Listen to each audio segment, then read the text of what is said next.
So good afternoon, everybody. Can I hear Rotimi's voice? Rotimi, you were one of the first callers today. Rotimi, how are you? Good afternoon, sir. Good afternoon. What's Uh, the location? fine, fine. The weather is cloudy a bit, It's about to though. rain, right? Yes. Where are you now? Every, Are you in I mean, Ibadan? yes, I'm in UI, Department Oh, of you are. Geography, right now. Okay, okay. Yes. Thank you. UI, for those who don't know the meaning of UI University means of Ibadan. University of Ibadan. Okay. Yes. Ayuade Babalola, how are you? I'm fine, sir. Good afternoon, sir. Good afternoon. Well, it's a cloudy afternoon here in Ibadan. We hope it rains. The heat is Are quite you on intense. campus too? Yes, sir. I'm currently in the University of Ibadan, Department Ah, of Biochemistry. okay. Okay, next is Innocent. Innocent, how are you today? I'm fine, doctor. Yes, so And how's the location? good evening from Uganda. Right now it is 4 p.m. here. Okay. We have been having a good day. It has been a rainy day in Uganda today. It's been raining? It has been raining Okay. yesterday We need and rain today. in Nigeria, please. It started and stopped recently. We hope the rain season will soon be here. Yes, But at least the weather is a little bit humid, so we're fine. exactly. So, regards to people in Uganda, are you in Makerere? Exactly, I am. Okay, okay. Yeah, Well done. thank you. Benjamin, yes, I'm sure you are in touch with your supervisor. Okay, just to ask, how about your training program? Oh, yeah. The program will start from May 3rd. Oh, May 3rd. Okay, okay. Do you Yeah. have full scholarship now to participate? We filled some contract agreement. So Okay. I think they're processing it. They told us they will get back to us. Okay, but So it's we are in just May, so waiting you for the still have at least contract. more than a month thereabout. Yes, we are not yet in April. In Okay, so April, they that's will do the fine. confirmation. Yes, we look I'll let forward you know. to hearing your that breakthrough for you. I'm so excited about the development. Okay, Yes. Benjamin, how are you? Hi, Doc. Good afternoon. I'm doing very well. How about you too? I'm great. I said Tamale. You in Tamale? I'm currently in Takadi. Yeah, I'm currently in Takadi. Tamale is fine. I was there a week ago. Oh, where are you now? I'm in Takrady. Takrady. Okay, okay. Bright, how are you? With Bright, it's always ideal you log in with your full name so that I can get used to that. Okay, Prof. Sorry for that. My name is Bright Danso Apieji. Okay. That's my full name. Yeah. Prof, I'm doing well here. It's fine In here. Where? I'm in Algeria. Algeria, I know North where Africa. you are, but others need to know. Okay, Algeria. Yeah, in okay. Algeria, North Africa. Yes, please. Good to know. Yeah. All right. How is the weather there? Are you experiencing some rains or is it still dry? We are now in spring, so we just exited winter, so we are now in spring, so it's better now. Okay. You enjoy the weather better. Yes. Okay. Enjoy it while it lasts. It's weather, so it keeps changing. All Yes. right. Thank you, Thanks. Prof. Okay. Can I have Deborah Ajiboriogbo? Good afternoon, everyone. Good afternoon. Here in University of Ibadan, Extension at the Center for Sustainable Development, Awolowo. It has been an amazing afternoon. The weather is a bit cool. I've been fine also. All right. Good to have you, Deborah from Ibadan, Nigeria. Didio Toponho. Didio, how are you? I'm fine, bro. How are you too? I'm doing well, very well too. Yes. How's the weather there? Greetings. Yeah, greetings from Pietermaritzburg in South Africa. Yeah. The weather is sunny here. We will enter very soon in the winter. Okay. So at the moment the weather is sun. I'm currently on the campus. Okay.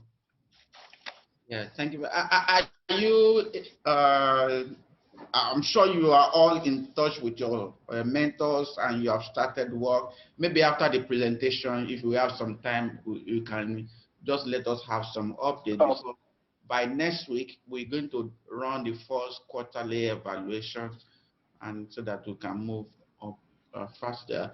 We've also recently processed letters of engagement with mentors. We didn't do that last course, but we feel we should do that this time around. And we told them a few things that I will share with you after this present, in order not to keep our guest speaker waiting. But let's quickly run through the remaining people. Joseph from Togo, Senegal, how are you? Where are you now? Are you in Togo or Senegal? I'm fine in Togo currently. Ah, okay. So how is the weather in Togo?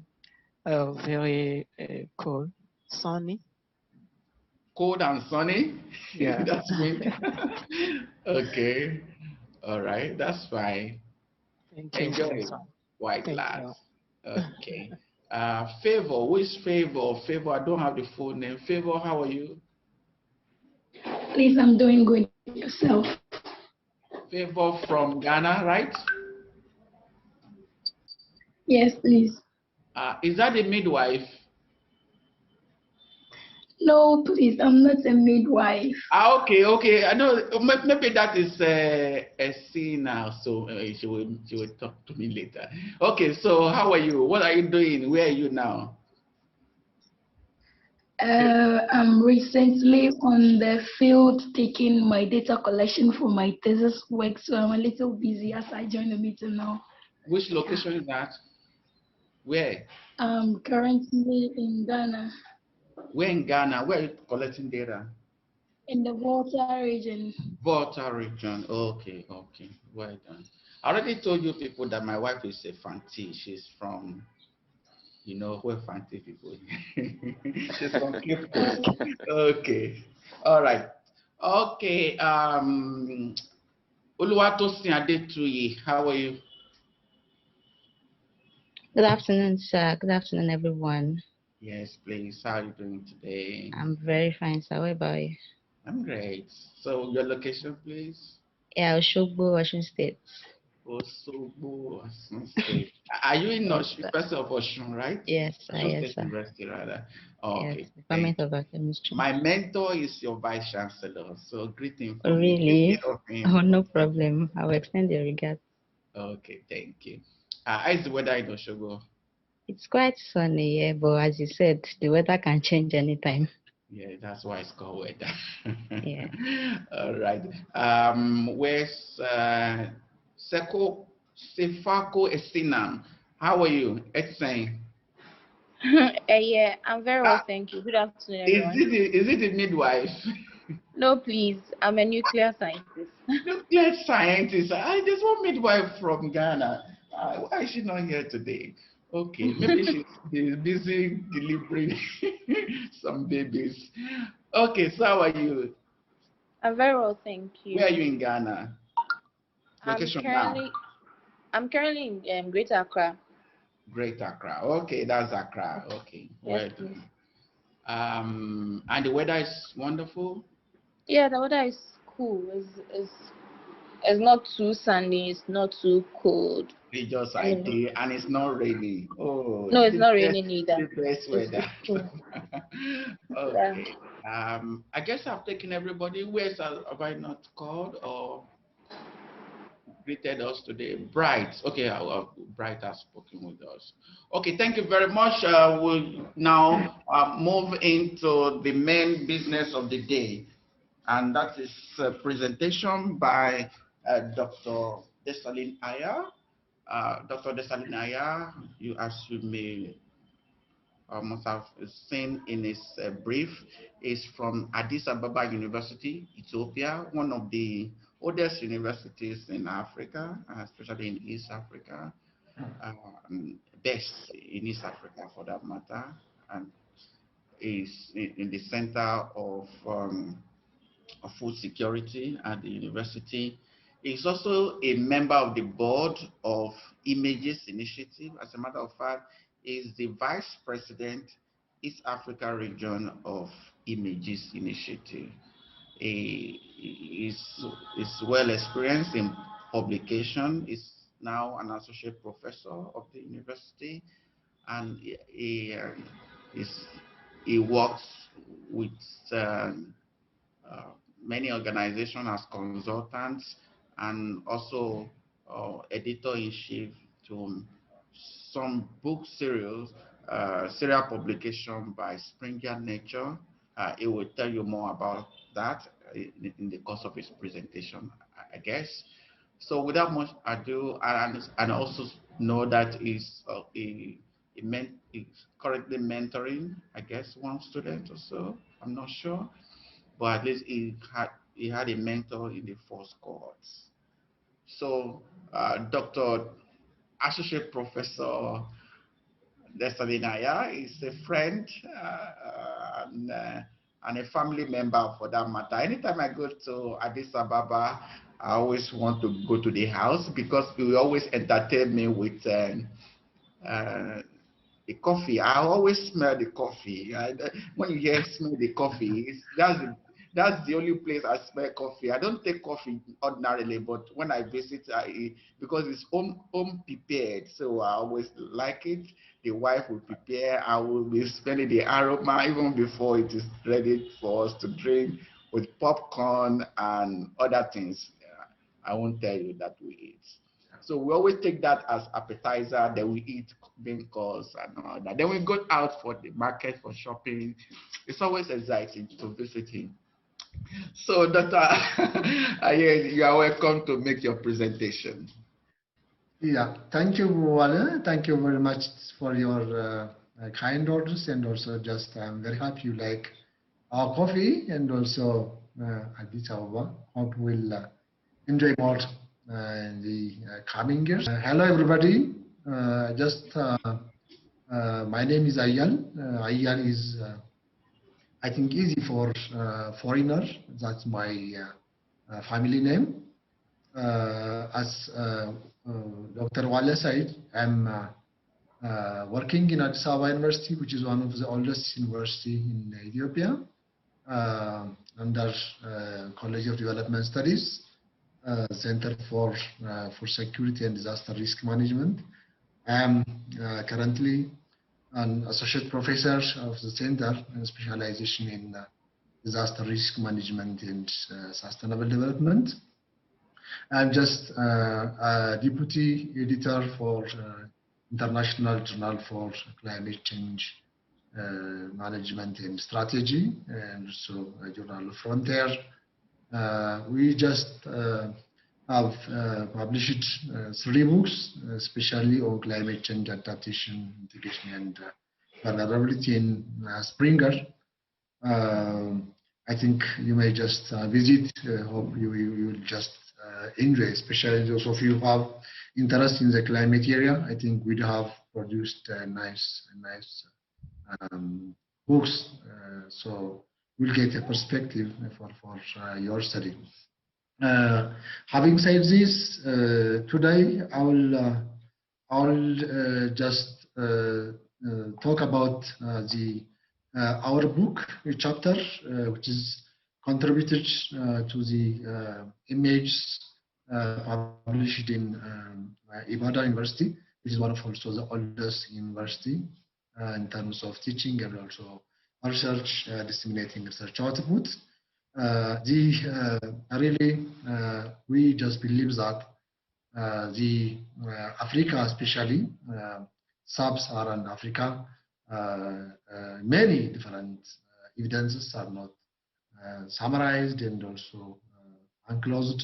So such kind of work, especially empirical evidence and also research that summarize the existing body of knowledge, will help to the policy makers to design appropriate interventions. That's why Dr. Wale, under his leadership, has just proposed a very nice book, many interesting and timely chapters.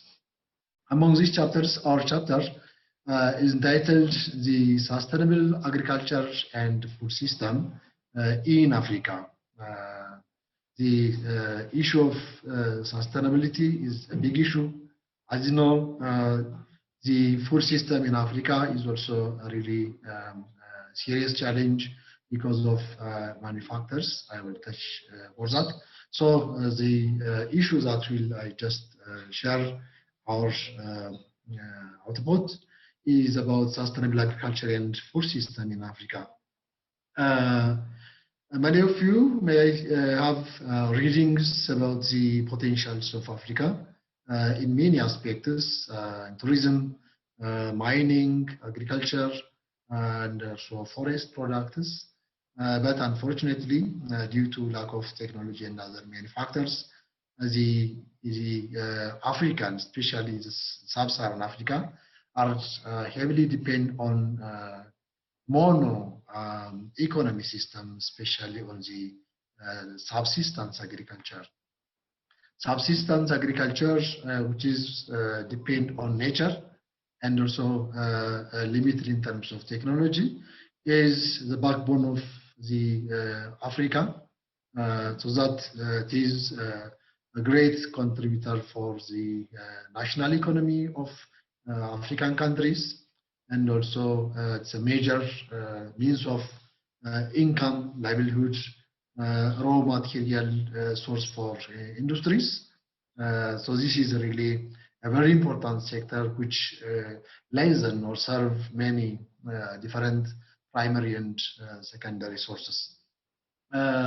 Fortunately, Africa is really very rich in terms of agroecology, as you know, and most of these agroecology are very suitable for agricultural activity, particularly for crop production. For example, about 25% of the global arable land is found in Africa, and of these, 25% of the global suitable agricultural land mass, 60% of the continent of African arable land is not cultivated for different reasons.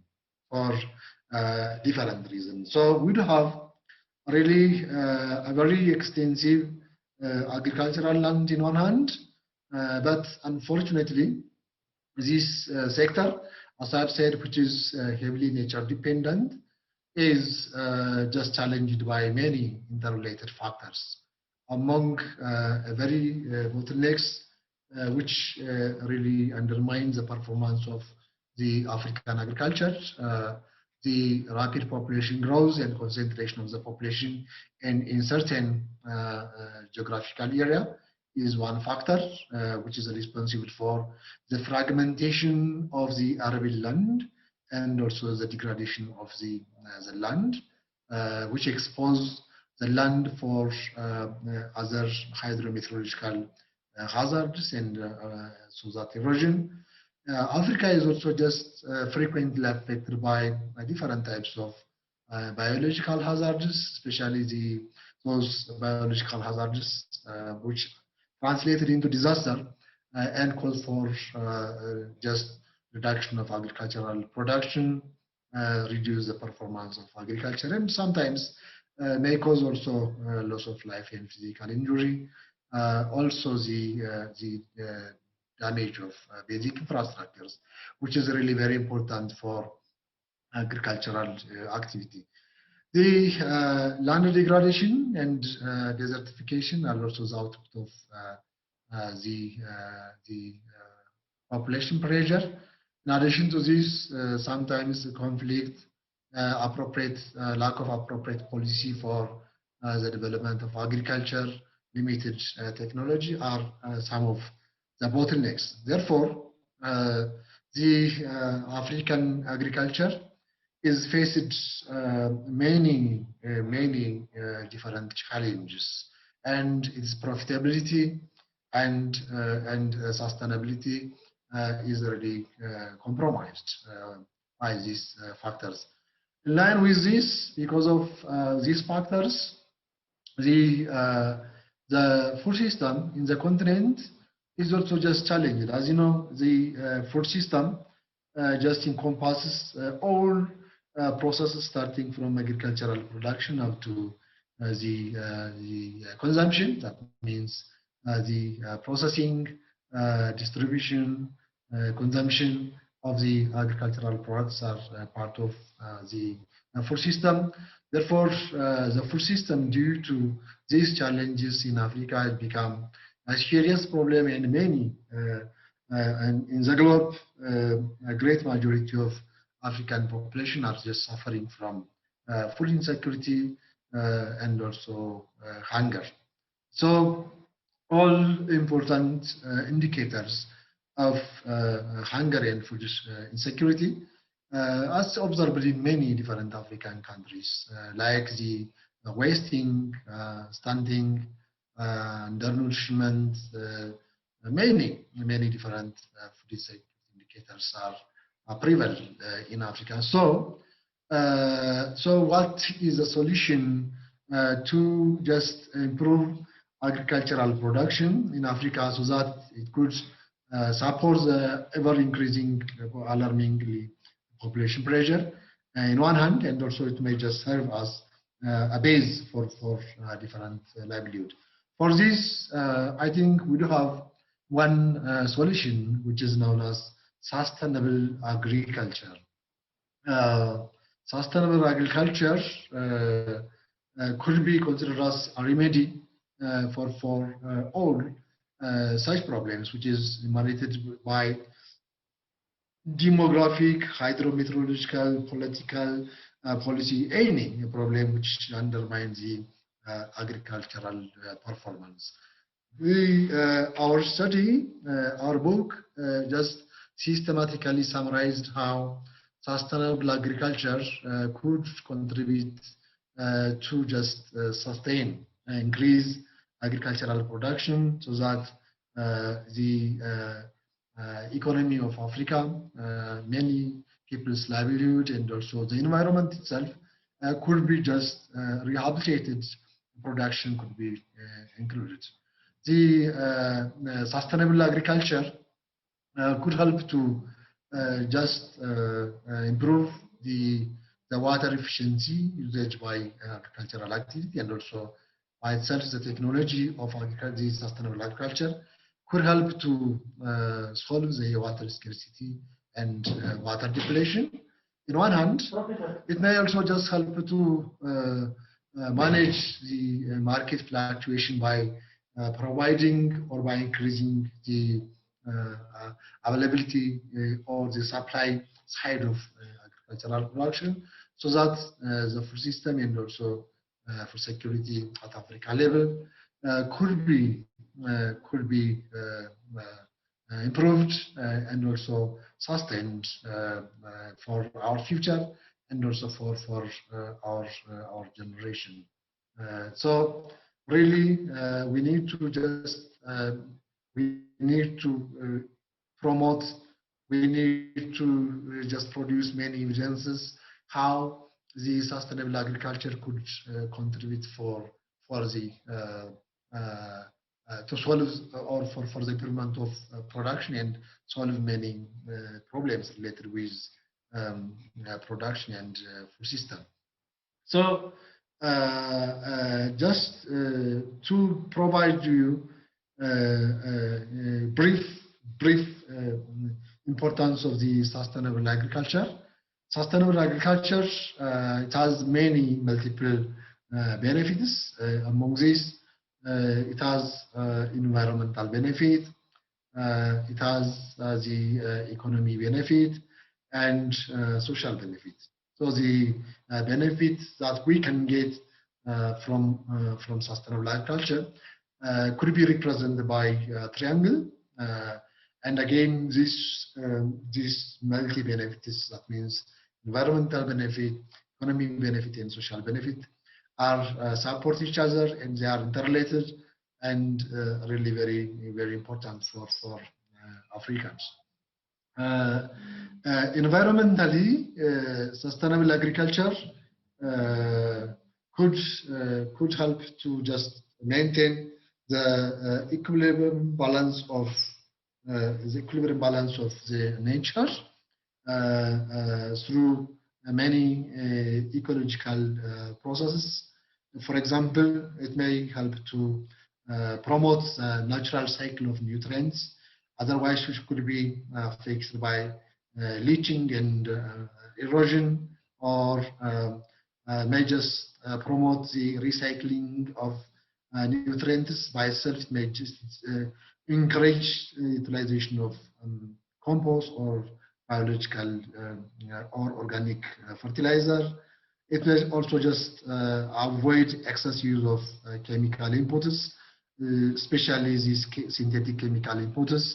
May disable the natural ability of the system by killing microbiological living organisms, and also by just polluting the environment. So, since the sustainable agriculture promotes the application of organic fertilizer, this is really very important to increase the ecological service giving performance by promoting nutrient cycling and also water and others by promoting and improving water and biological or biodiversity in general.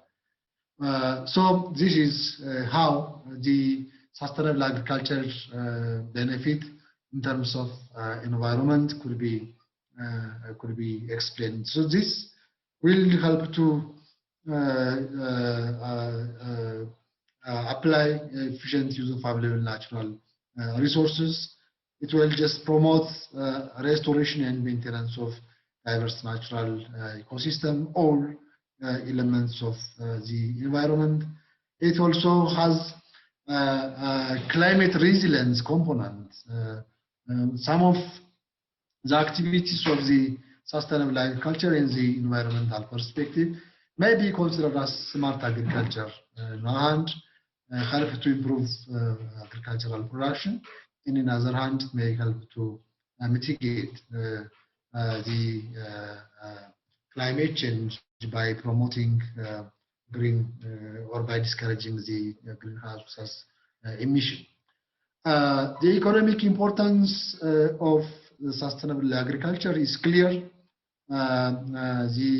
When production and productivity improve by applying sustainable agriculture, such as the agroforestry, crop rotation, crop diversification, livelihood diversification, and promoting by just specializing the agricultural sector, for example, by promoting the dairy farming, zero tillage, fattening, poultry.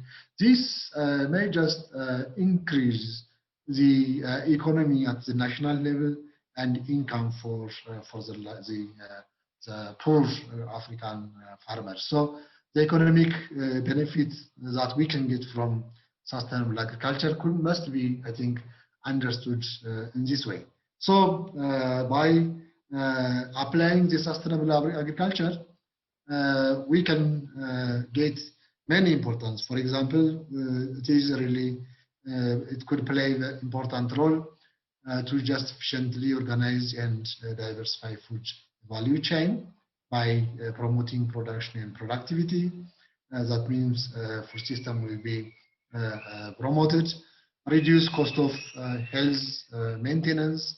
Whenever people just get more income, they will just start to eat diversified food, balanced food, their preference food.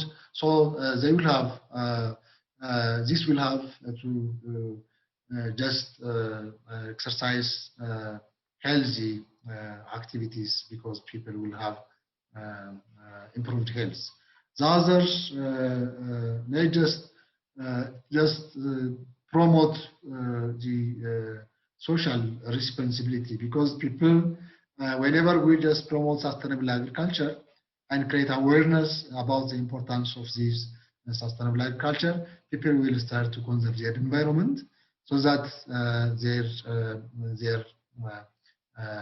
application of technology, maybe a diversification of agricultural activity, will help them to improve production.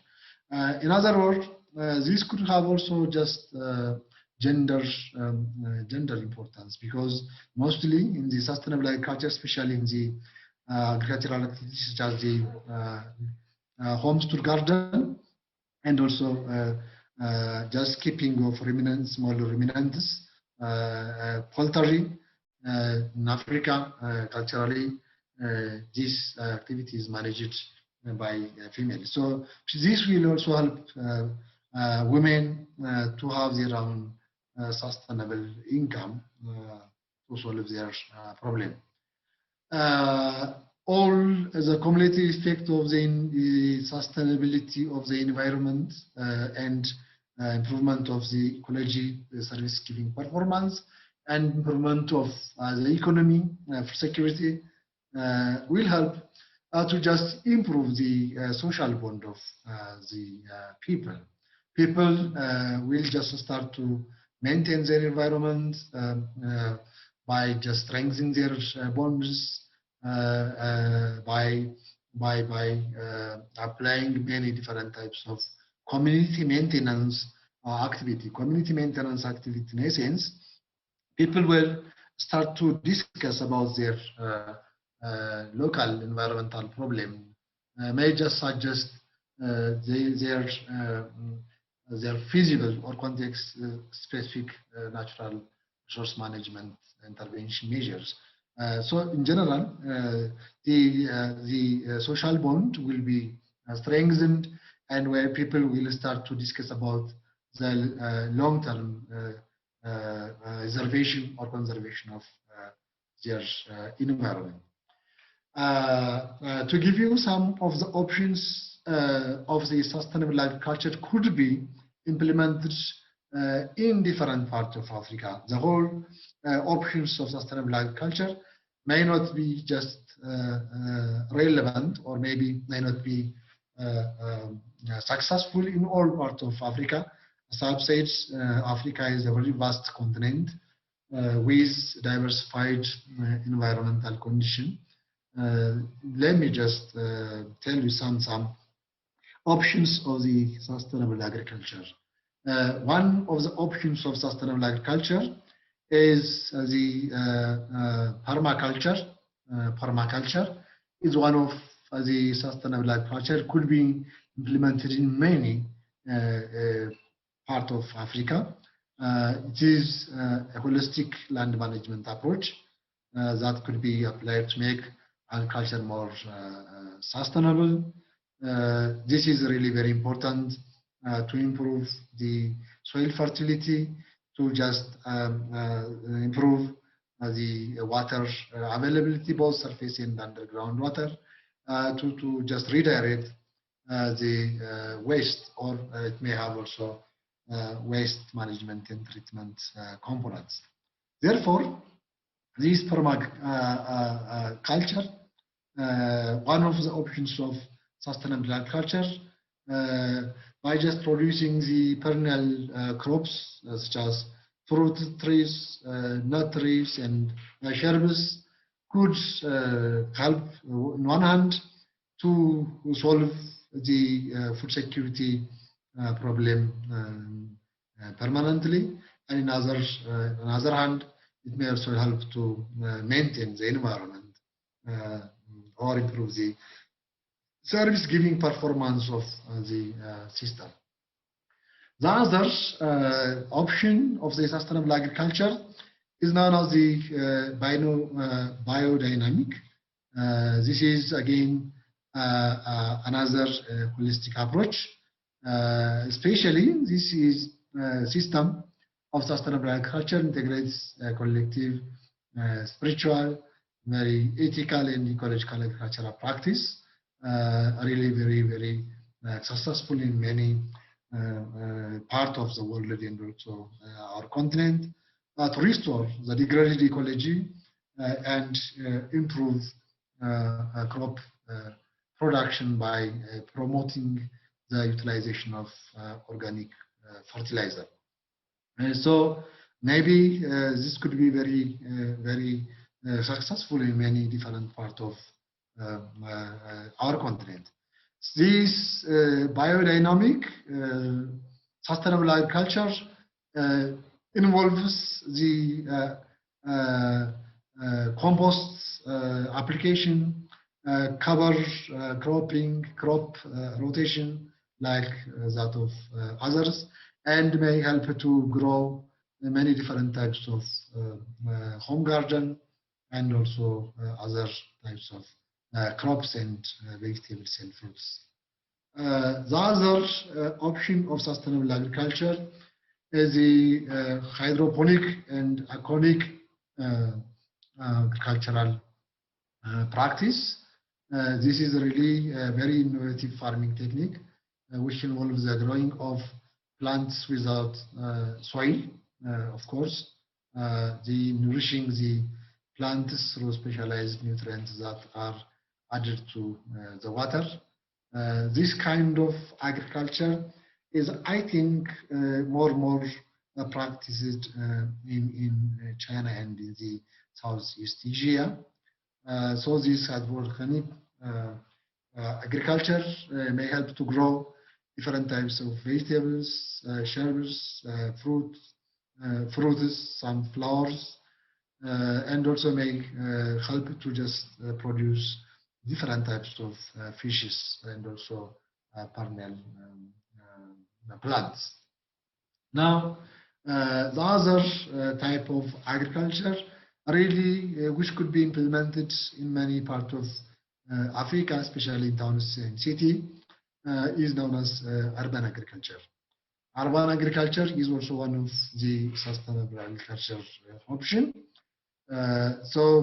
Especially this could be very relevant agricultural practice, especially for fishing, maybe for horticulture, and maybe also animal husbandry, fattening, and also dairying.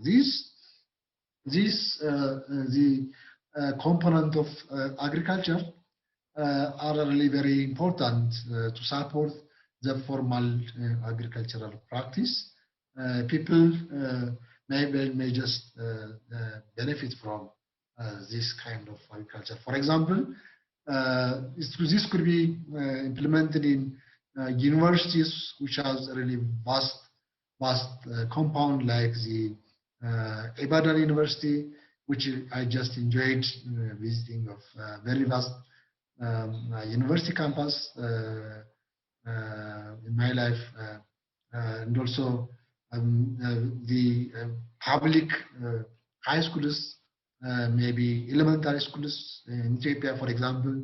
They have just a really very vast area. They can produce different types of crops and also maybe keep animals.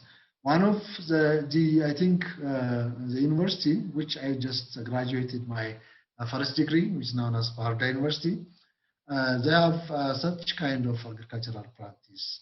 Really, the university dairy farming is one of a very important source of milk for the town of Farda. There are many universities which are practicing dairy farming in Ethiopia. Rama University, maybe I think, I'm not sure. Jimma University are just trying to just practice this important thing. I think Mekelle University is also one.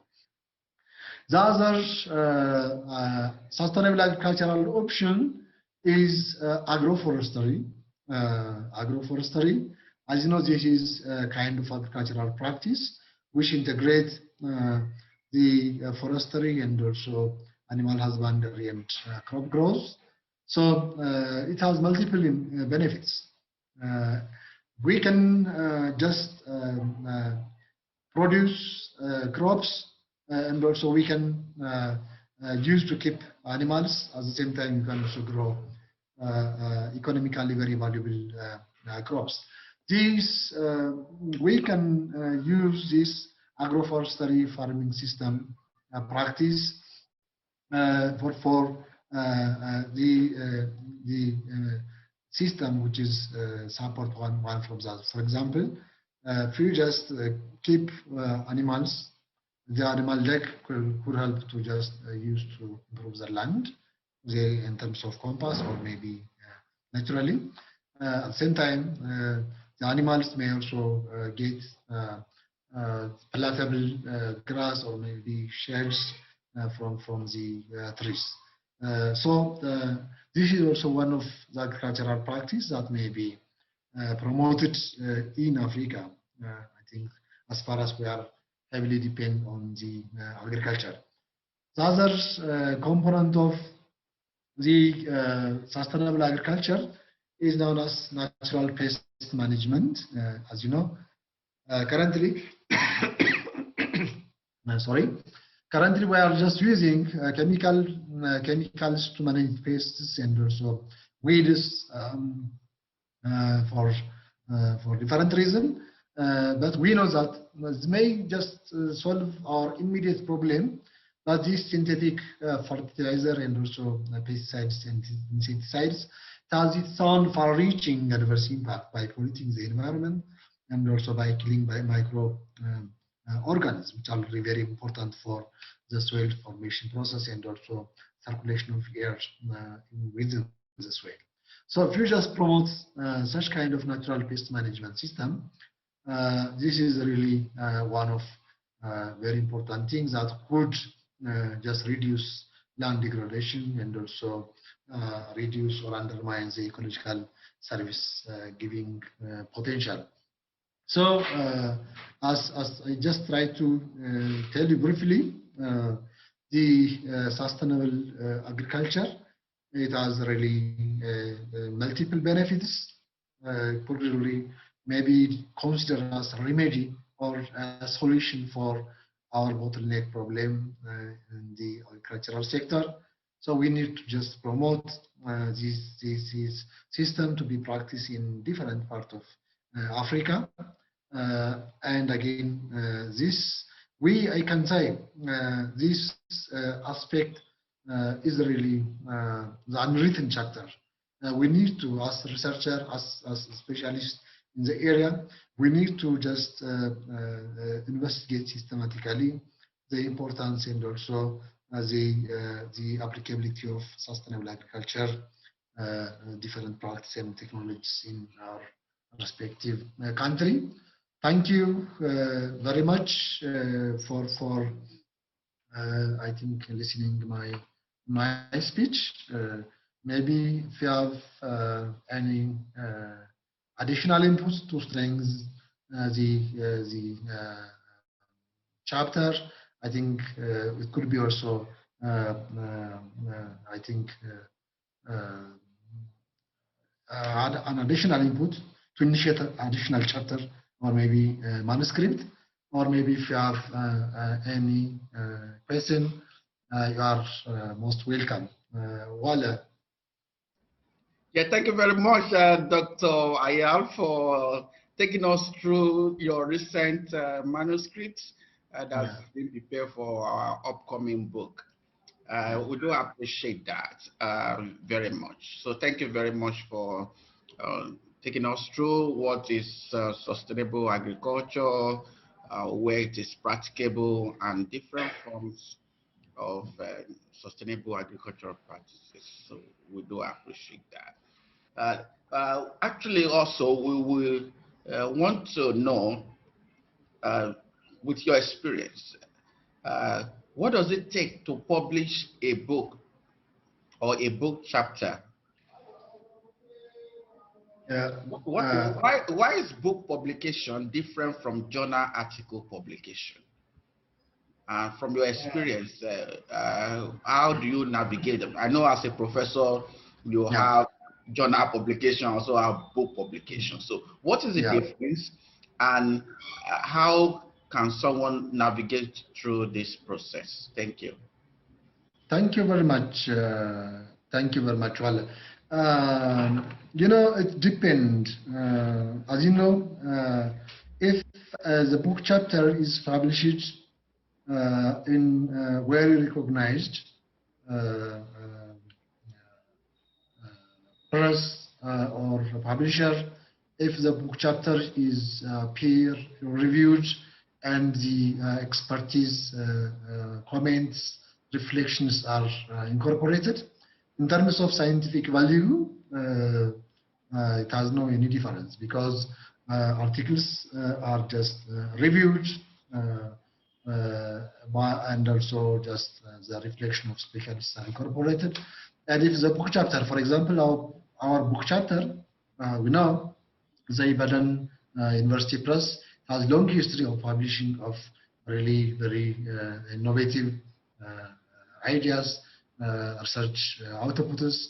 If the book chapter is published in such kind of institution, if scientifically proved chapters are published, I think scientifically it has no any difference.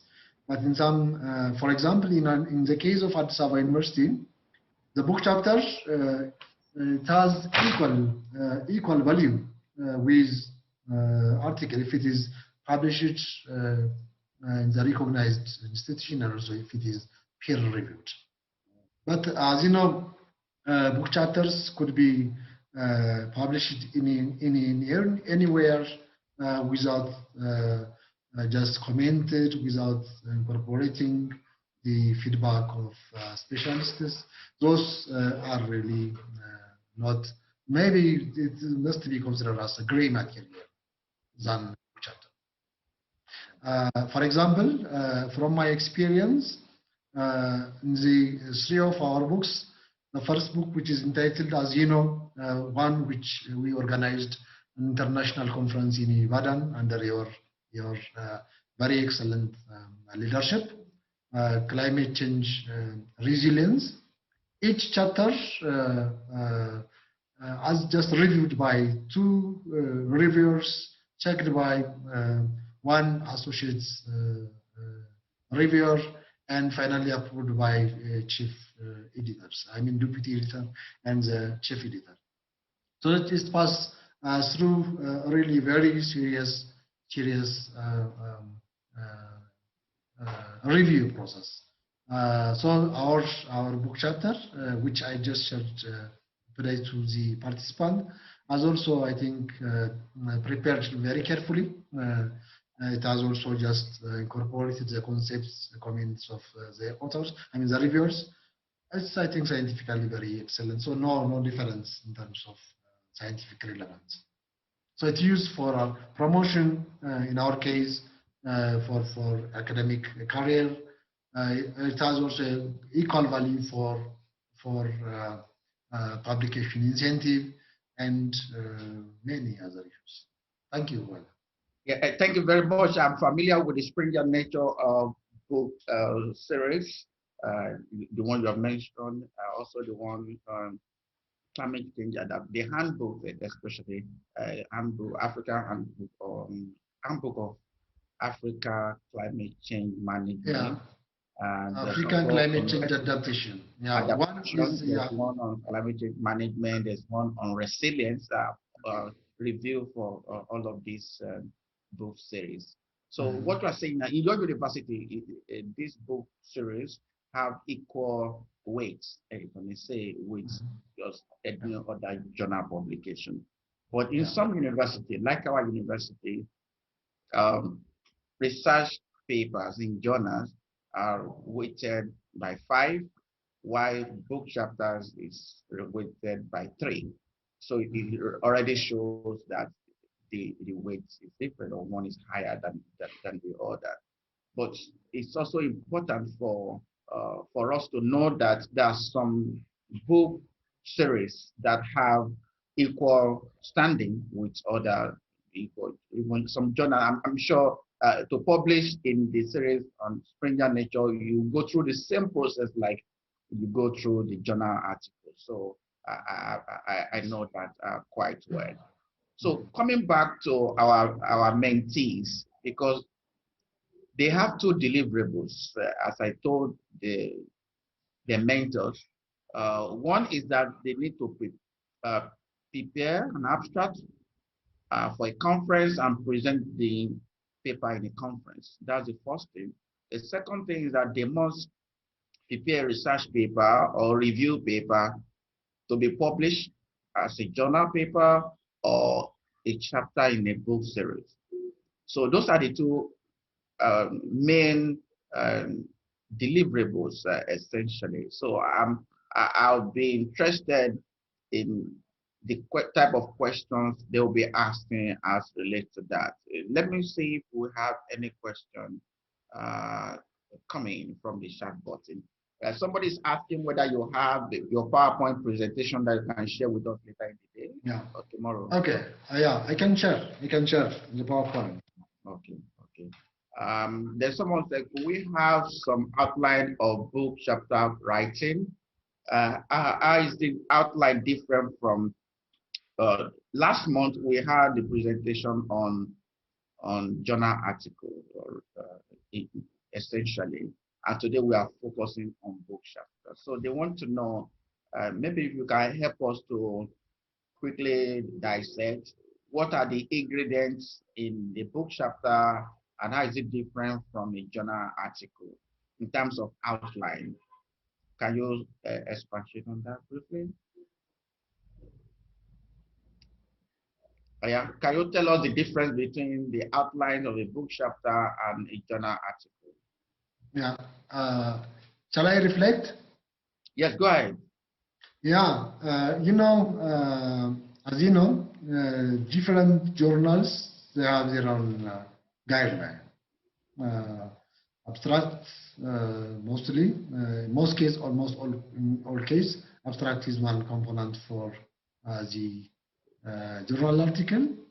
Whereas in some books, in some book chapters, the abstract is not a part or component for a book chapter.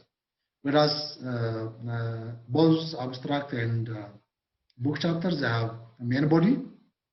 That main body could have subdivisions depending upon the nature of the issue, the topic, and they have both could have a discussion. For example, in some journal article, a discussion may not part of the component of the manuscript, but they have they consider as discussion, and all abstract and book chapters, they have their conclusion and also suggestions or recommendation, reference are some components of book chapter and abstract. So it depends upon the book chapter, the publisher's interest and guideline. They may have common component, or they may have different. For example, in some case, even the abstract structure is different from the other journal abstract. They, as you know, the text writing, reference writing styles, citation styles, they just depend upon the journal and also the book publishers. Does they have some common component, and they have a few components. This differentiation may depend upon the publishers and also the journals. Okay, thank you very much. I think one of the striking difference in book chapter publication and journal publication is that in book chapter you don't need to put the abstract, but in the journal article, definitely you have to have the abstract for the article. Thank you very much. Is anybody who would like to ask? If you raise your hand, I will also call you to ask the question. Otherwise, can you use the chat button to express yourself in terms of asking questions? Yeah, I can see my mentee is here. I don't know how to pronounce Rometi. Pardon? You said what? Yeah, I think my mentee is here. I can see him. Oh, your mentee is there. Okay. So, okay, let the mentee ask question. All right, good. I need to see his face and also. Oh, no, why? Okay, show your face, please, by all means. Who's that? Because I've been just trying to just. Okay, yeah, but unfortunately. Yeah. Oh, that's Rotimi. Ah, okay. Your Yes, mentor wants yes. to see Good your face. afternoon. Wow, it's exciting. Rotini, Yes, good afternoon, sir. so how are you? Good afternoon, sir. I'm doing well, sir. Good. Now, Yeah. ask a question Yes, to sir. your mentor. Very, very energetic guy and very vibrant. So, Yes, so yes. I'm actually working on my current project, my MSc project, which I'll be defending next month. I'm working on climate change and water availability and food security in northwestern Nigeria. That's I'm working on the River Niger sub-catchment upstream of Barrow. There is a station Barrow before the conference at Lokoja. So upstream of Barrow, then to the other parts within Nigeria.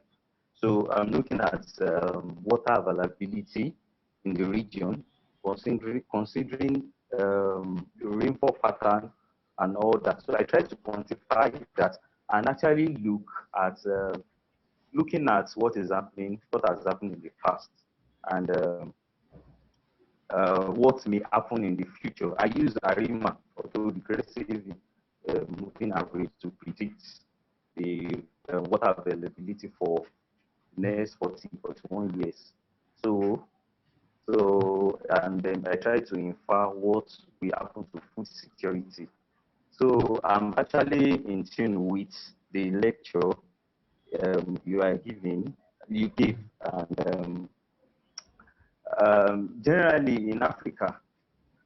My question is, um, for some times now, different solutions, these challenges have been identified: food insecurity, climate change, climatic variability, and all that. And papers have been written, solutions have been provided, but yet this problem persists. And yet people will continue to offer solutions. Is this the trend? Is this trend? This trend, is it going to continue, or are we seeing? Are we coming to? Are we actually achieving something? Okay, so that's the question for you, Dr. Aya. Is worried that we have a lot of publications about the problems and challenges we face vis-a-vis climate change, water availability, food insecurity, and yes, these problems are still there. What can we do differently to solve these problems? Yeah. That's, I Yeah. guess that was right. Yes. Thank you. Let Okay, me thank just. you very much. Yeah. Can you see? Can you see the slide? I think I'm sharing some. Yes. Yes. Yes. Yeah. So, do you know? Do you remember, Dr. Wala? I told you we have produced 18 manuscripts and also. Yeah. So these are, I think, which is already submitted papers in the climate service. As you can see, maybe we just try to measure water availability, the vulnerability, climate variability issue with food security, drought with food security, wetland, many issues. Yes. So I'm just trying to show you this. We have submitted 18 papers. Almost the 7 papers have just accepted with minor and major modifications. So we are working to address the reviewers' concern and resubmit. So I just encourage you to see what is really the impact of climate variability with water, maybe food security in your study site. So really, it's really very important. If you just try to provide piece of information, finding about how climate variability is affecting the water availability and then translated into food security or insecurity to your area, I think it's really very very excellent contribution. You know, everybody has its own responsibility. Our responsibility as an academician and as a researcher is just uncovering or making very complex issue very simple and providing evidence. So we just conduct a research, we show the existence of the problem, we reach a conclusion, so finally we suggest some solutions. It is the responsibility of the policymakers, the government, to accept and apply our research output. So our responsibility should focus on just uncovering the issue, suggesting really context-specific intervention to tackle the problem, and to disseminate our output and provide our results in the context different stakeholders, the government, the NGO, policymakers could understand our finding. So hopefully, if we just make our finding really available and understandable to policymakers and also maybe practitioners or any stakeholder, they could just use our research output to solve the community problem. Yes, we know mostly just there are many researches which is conducted and remain on the shelf of the offices, universities without dissemination. There are many articles which are published and disseminated. Sometimes the way how we could influence our policymakers and other stakeholders should be systematic. They may not just interest to Google and read our output, so that one way of reaching to this policymaker could be what is currently implemented by Image. Image is organizing a series of events, just bring different stakeholders, different people to the event, try to influence. And also one very important thing could be just providing a policy brief and just try to reach the policymakers so that if the knowledge is available, if the suggestion is pleasurable, I think they could at one point they could consider it relevant and use it for future intervention. That is what I'm thinking.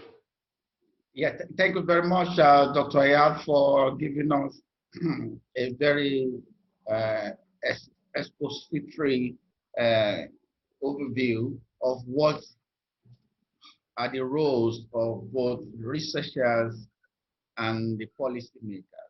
As researchers, as you alluded to, we need to do our best by making the complex problems simple for other people to understand. And when we all understand, then becomes all of us responsibility to make the change. So thank you very much. And we can also do that through conferences where we have both researchers, the policymakers, the practitioners, as we are planning for May 12 and 13 on circular economy. And we can also do that by short communication like policy briefs, policy digests, and thankfully that will be our focus next month. We'll be inviting somebody to tell us how to communicate to non-scientific audiences. It promises to be another great outing. I have this other question. I guess the last question, if there's no any other one in the chat button. Somebody says, let me read verbatim. Say, thanks, Dr. Ayal, for your presentation. So from my experience, I realized that publishing a book chapter is less stringent than publishing a journal article, which means more rigor in the latter. I mean, the journal article is more rigor than book chapter. So given that, will you recommend to young people like us prioritizing to publish our research as book chapter or as journal article? So this person is asking, what will you ask if they? It's like this person already has the answer, but again, he wants to have the validation from you. So what will you recommend, a book chapter publication or a journal article, if he or she has to choose between the two?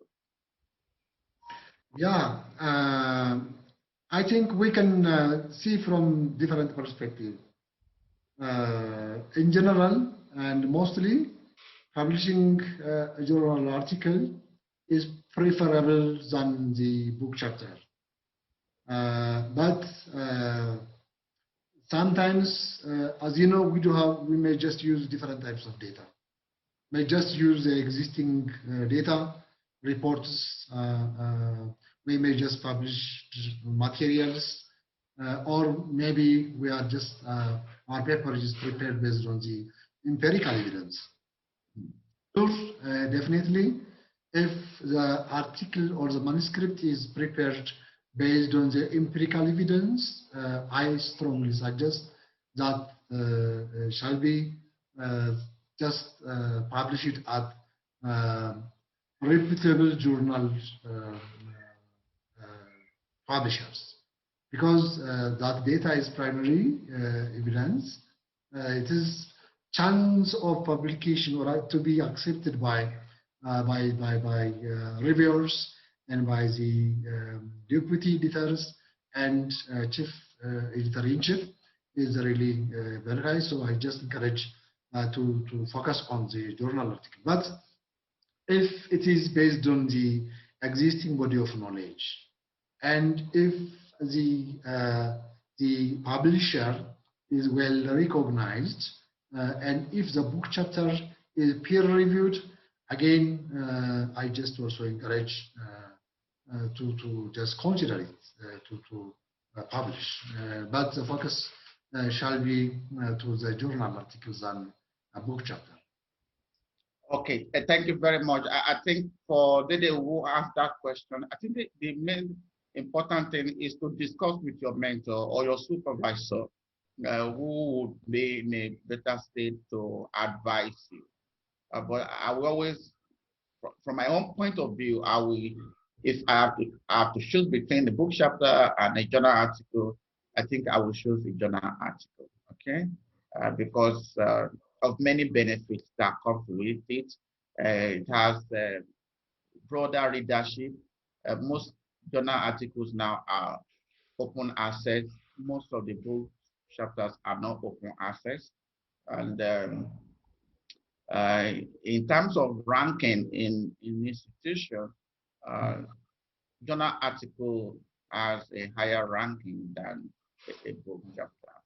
And as you also alluded, the book chapter is less rigorous. So if you want have a rigorous, if you are putting a lot of effort in your data collection, your analysis, you are use cutting edge methodology, I think it's better to put your article where it will be most appreciated.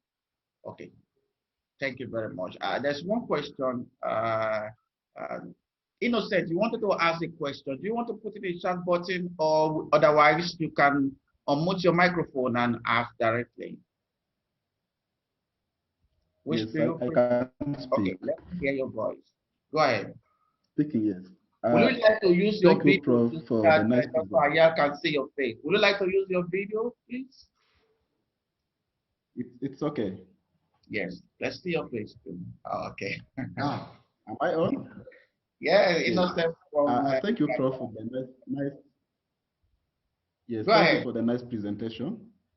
Yeah, I have a question related to like what makes somebody publish a paper and then he gets a review status for a journal. I have a friend who did his master's from Cairo University. he just came back of recent to Uganda, and so far he has reviewed 4 papers. And over the weekend, he showed me the 5th one that the journal sent him paper to review. And I was wondering, he had just finished and published 2 papers, and is reviewing the 5th paper this time round. But also, I've known people who have published so many papers and have never gotten a review status from a particular journal.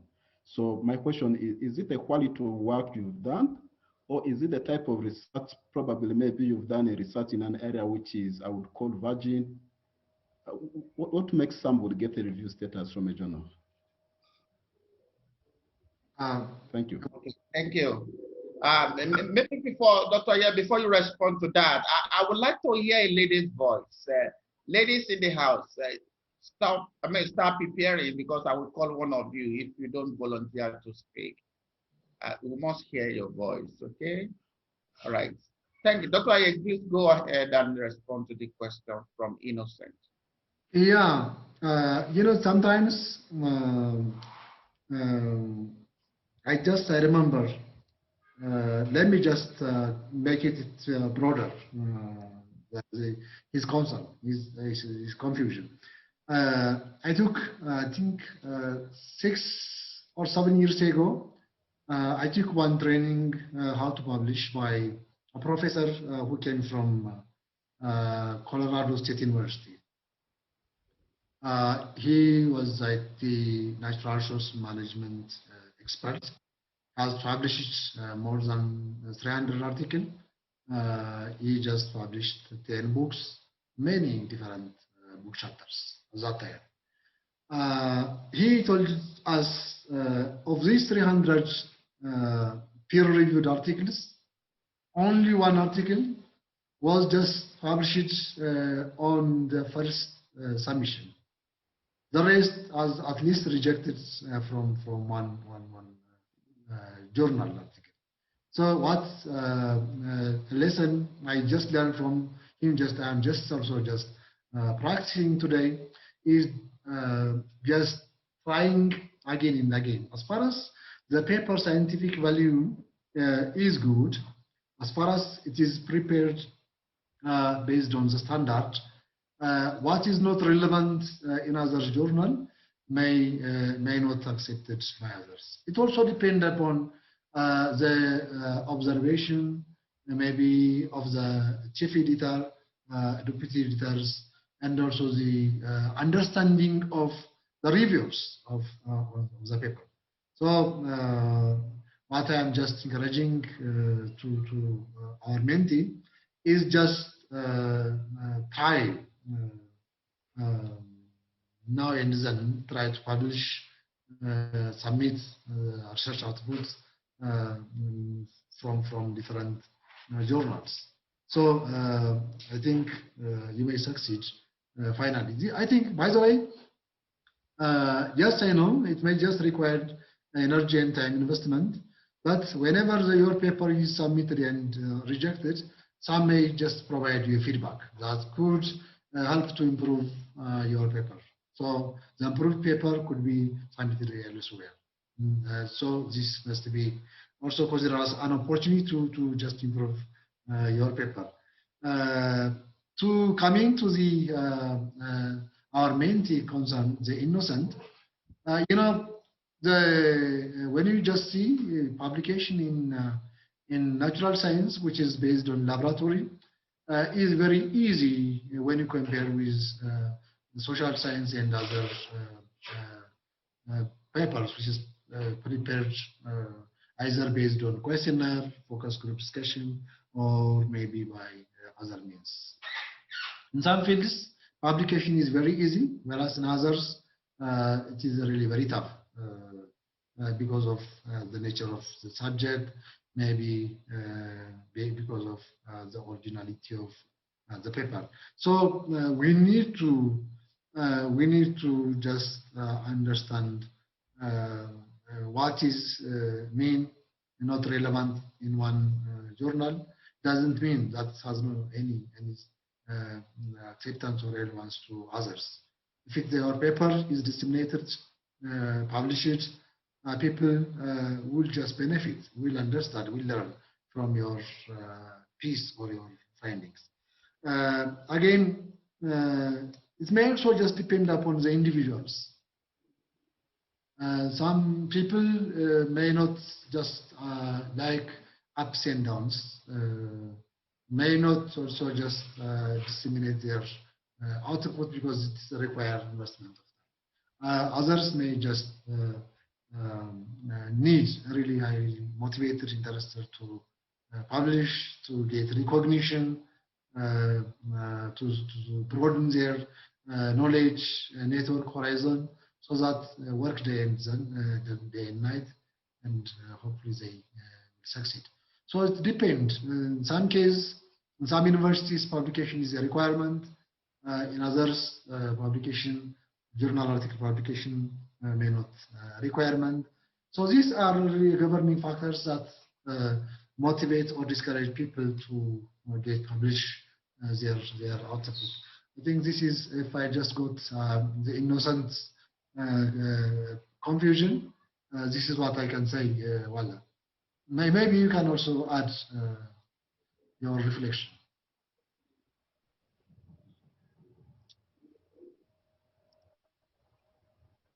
Hello? Okay, Dr. Thank you very much. We are running out of time, and we just have time to take one more question from a lady. Is Favor still in the room, please?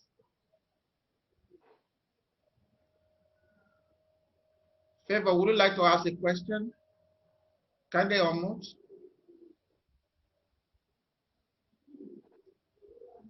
Or Deborah, either of you. Yes, who is coming up? Deborah or Favor? Favor, are you there? Oh, the ladies have left the room. Question? Doctor, a question? Pardon? Okay, go ahead. I have a question. Yes, okay, my question is, thank you, Prof. Ayal, for the beautiful presentation. Ask me a question. Let's see your video, please. Okay. Okay, thank you, Prof. Ayal, for the beautiful presentation. My name is Bright. I want to find out, does publication or does research ends with publication after publishing and the results are out for everyone to see? Does it end there? Or a researcher can do a follow-up to see if the idea, the beautiful idea, is implemented, or does it end with publication? That is my question. Yeah. I thank you, Bright. Well, I think I didn't hear clearly, so would you just... Okay. I wanted to find out maybe if you have published a paper, do you have to do a follow-up? Because I know researchers publish paper and it seems it ends there. Can a researcher do a follow-up to see if the ideas are implemented? Maybe the researcher suggested something. Do you have to end with the publication, or you can do a follow-up to see if your ideas or your suggestions are implemented? In order for, I'm talking about where the research will not just be in terms of numbers, but it will be a life transforming research where life is transformed. So do you have to end with the publication, or you can do a follow-up? Thank you. Follow-up. Okay, let me try to emphasize what's trying to say is that when you publish a paper, so that be the end of the research. Do you need to do something else? Maybe you have new data. Can you publish another version of the story? Or can you now go to the field and implement? Can you try to convince people to implement your ideas? Can you have policy brief, just as you said, any way to improve or do something more after as a follow-up to the research? Thank you. I think, to be frank with you, mostly, and most of us, we publish our paper, may not really interested to, again, rework in different formats, for example, in the form of policy brief, or maybe leaflet, or maybe in other forms that could increase the readability and also accessibility of the results to many. Because mostly, for example, preparing a policy brief, leaflet, and other format, one thing they just require finance, and in other way, mostly in Ethiopia, in Addis Ababa case or in other universities case, has no any academic reward. But still, it's possible to attach the evidence for promotion as a community service. Due to financial problem and less incentive, mostly we just stop there.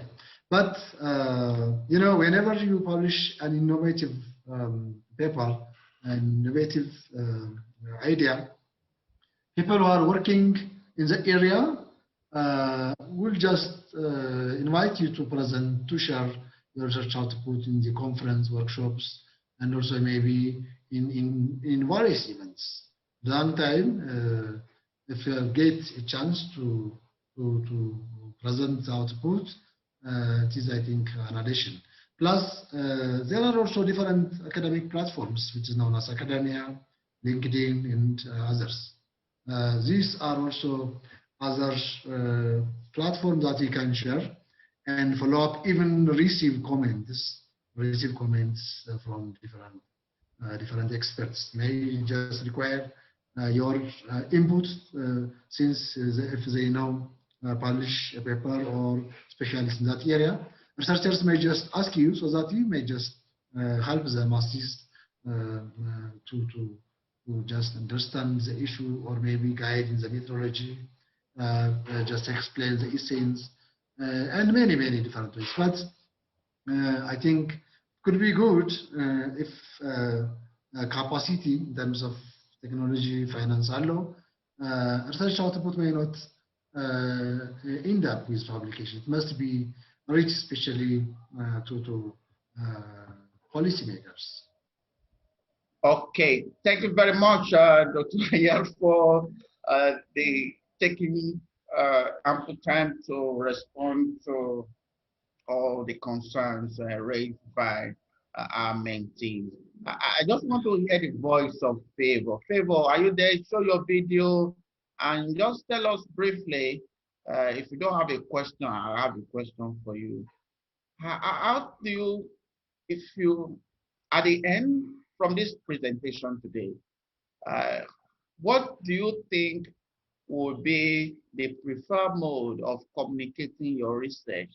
Do you think journal article or book chapter would be ideal for your work? Because I just want to hear your voice and see you. Okay, Favor. Okay, thank you very much for the question. So we have one lady. Actually, I'm always yes. by phone. Okay, let's see.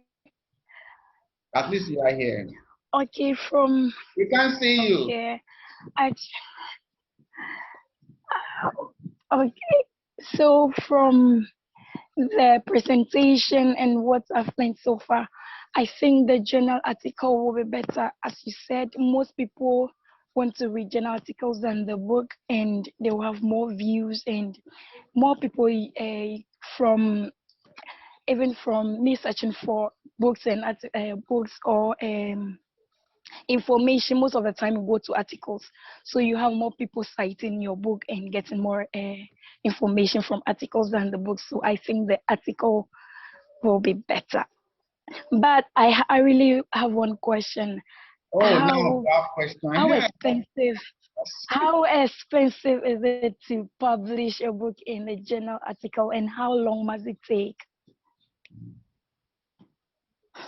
We didn't see your face, Favor. Do you want to show your face, or you are shy? I'm shy. No problem. Dr. Alain,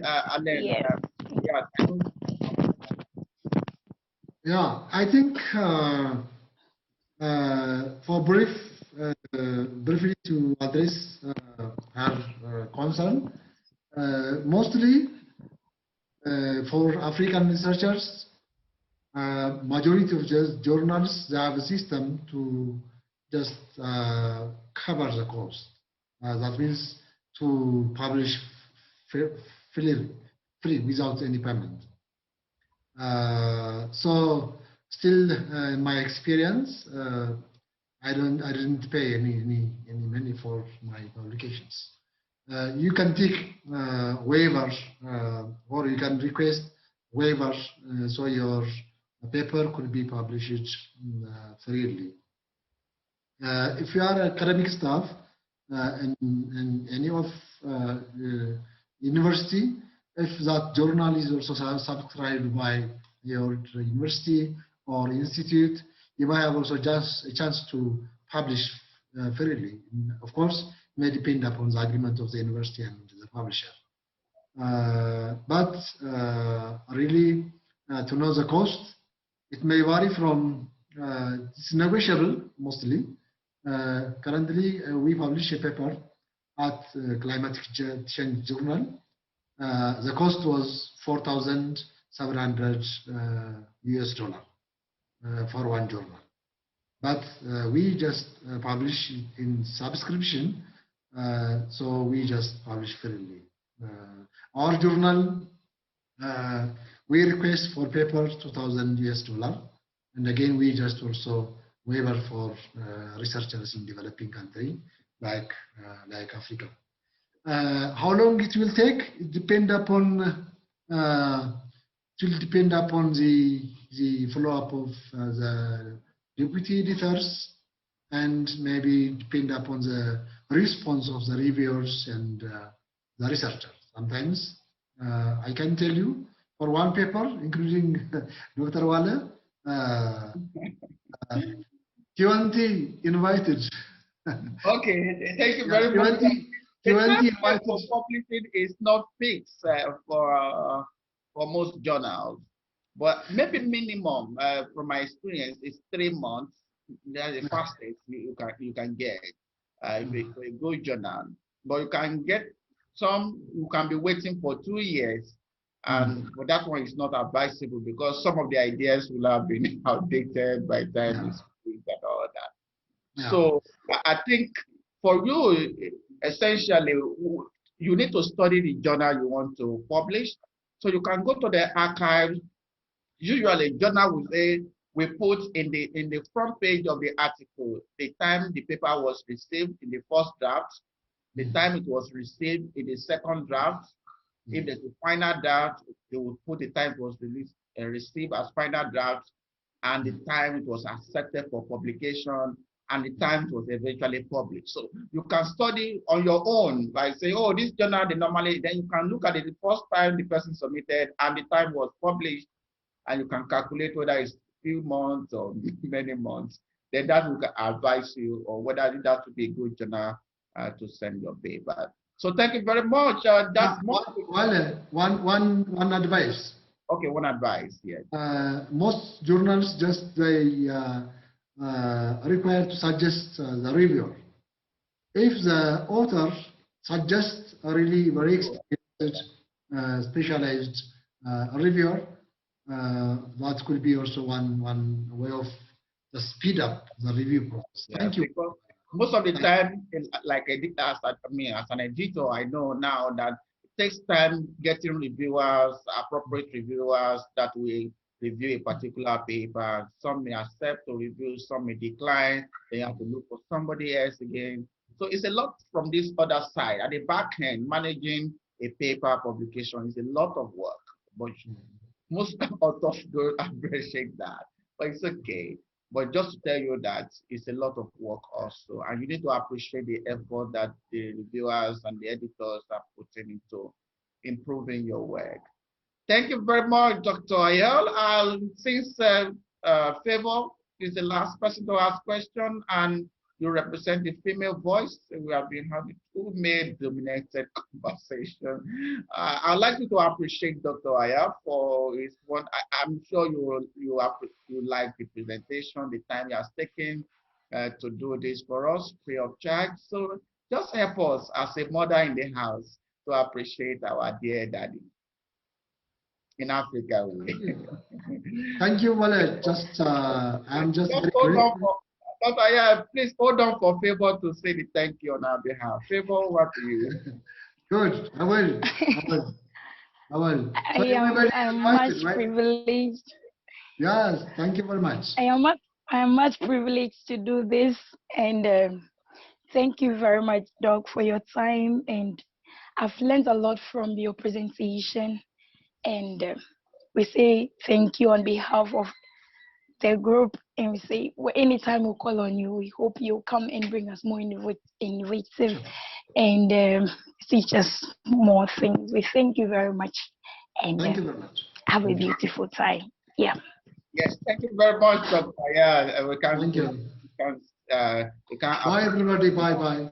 Pleasure. We'll see you again in another meeting tomorrow about this time. Thank you. Wait, I will be available. Yes, please. I want the mentees to hold on while we have a brief conversation or discussion for next 5 minutes. Dr. Aya, you are free to leave now. Thank you. Thank you very much. Are you back now?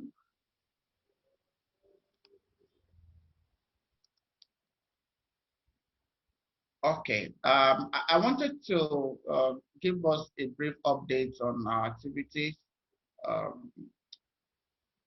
We process letters for your mentors just as we process for you, and we put the deliverables in the letter. We said you have to attend a conference and you have to publish or submit. You don't have to because of the timeline. Sometimes we don't know when you submit your paper for publication. If you submit it maybe around October, November, it's not likely to be published before the end of the year. So we just want a situation where you will have submitted a paper for publication, whether as a book or whether as a chapter in a book or a journal article in an outlet. So that's what we would like to see at the end of the fellowship year. But otherwise, do you have any concerns that we can quickly discuss now? Maybe with your mentors, with the way you are handling your research, or anything that is related to whatsoever. We have 5 to 10 minutes to do this. Please speak. Anybody? Doctor, I want to understand about that paper you're talking about. You want to understand? Is it from your own research work that you have to present a paper, or like? No, it has to be with a joint effort with your mentor. Okay. No, the way it will work for me, for instance, with my mentees, is that I ask them to develop an area that is different from their current research work in the university. So 3 of them develop it, which I try to see what is similar in the 3, and we therefore come up with a new topic that has some component of the 3. And that's our own focus for the year. So with your mentor, you need to discuss with your mentor his area of research or current research. But the publication can be in 2 ways. It can be a review. So for instance, if your mentor assumes somebody is working in biochemistry in terms of disease and all that. So maybe somebody is working on malaria. So you can have a review of malaria cases during COVID year or something like that. So that may be essentially different from your current study in the university. So in that case, you have to make a review. How many cases did the case go up? Did it come down? What are the implications and things like that? And just write up and submit. So something like that, not exactly what you are doing in your current research, that you have a supervisor. You already know that you have a supervisor in your university, and your university, as I said in our last discussion, it may be good to introduce your mentor to your supervisor so that there could be other ways of collaborating with your supervisor in the university. But essentially, in order not to allow for conflict of interest, we want you to do something that is not exactly what you are doing with your supervisor in the university, because you may not necessarily put his name in the publication. What we want to say is that we want to see your name and the name of your mentor in your publication. But in case where it is feasible, you can include you can you can include your supervisor, but your supervisor must be involved in the process that will lead to the publication. It's not just putting your supervisor's name when he or she has not contributed to the publication. Is that clear anyway? Okay. Yeah, that's clear. So do we have to do that as soon as possible, or we can give much time for Yeah, as doing soon it? as possible, because if you we are 3 months done out of nine, I mean, out of 12 months. In fact, especially 11 months, because December you don't actually do much. We normally round off before Christmas. So second week in December, we'll have finished the fellowship. So if we are doing anything, you just have 8 months. And you're still going to write an abstract for a conference. So I expect now you start discussing with your mentor. You can start with the conference paper, okay? So you get some ideas and therefore you use it to revise your paper and now submit for publication as a book chapter or as a journal. So that's the way it works. You use the conference to test the waters, as it were. And that conference is not Okay, thank you. just It's going now to be clear. any conference.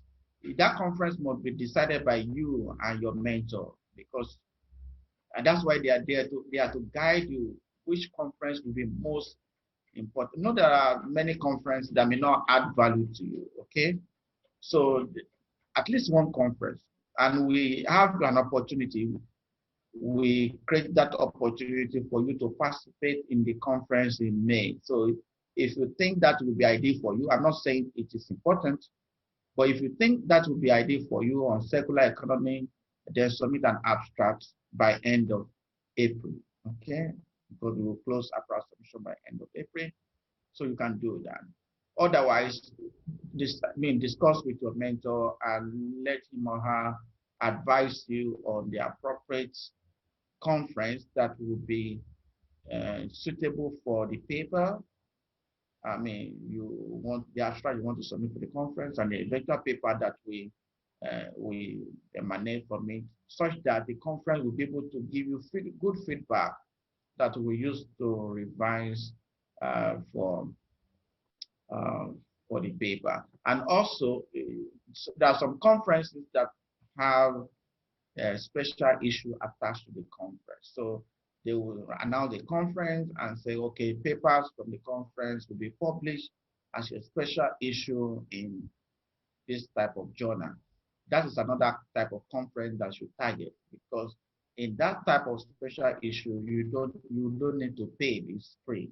Okay, you need to be as as you are looking for the timeline for publishing. You're also looking at the conference that's uh, journal, that paper that will not ask you for money. As Dr. Aya said, there are some with subscription, there are some that are open access. Open access paper, you really have to pay a lot. So I don't advise you, especially if you don't have funding, to go for open access, because they usually charge. There are some open access that are free, so you can also get that. But like most of the time, open access journal, they charge uh, about $2,000 an hour. Okay, so that would be when if you are funding. But you can do the one with subscription.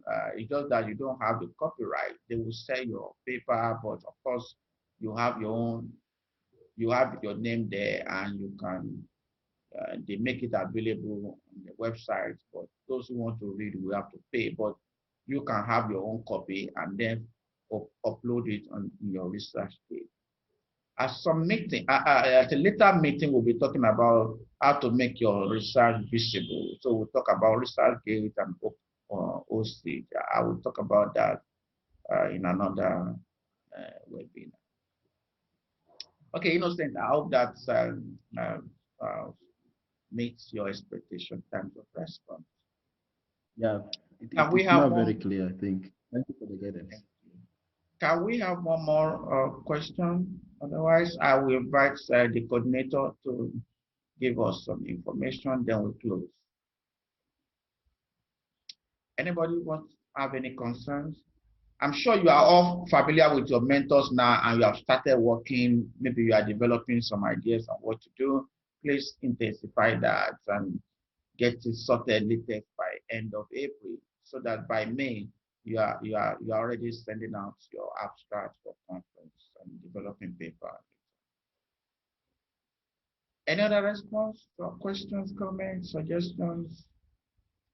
We have a conference by way of, before coordinator comes up, we have a conference in May, as I said. Uh, whether you have a paper or you don't have a paper, that conference is compulsory because one of our events or activities for the year. So I encourage you to register. The coordinator will follow up with you if you have not already registered for the conference. He will share the link for you to register. Okay, coordinator, please, Buluwaga. What do we need to know more?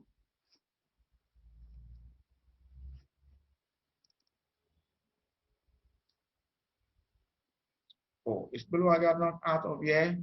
Oh, Buluwaga has been logged out. Okay, thank you very much. I think it's a convenient point to stop and to just wish you the very best in your research endeavors. Feel free to share your concerns or ask questions whatsoever on our platform. We'll always be available to respond to you as quickly as possible.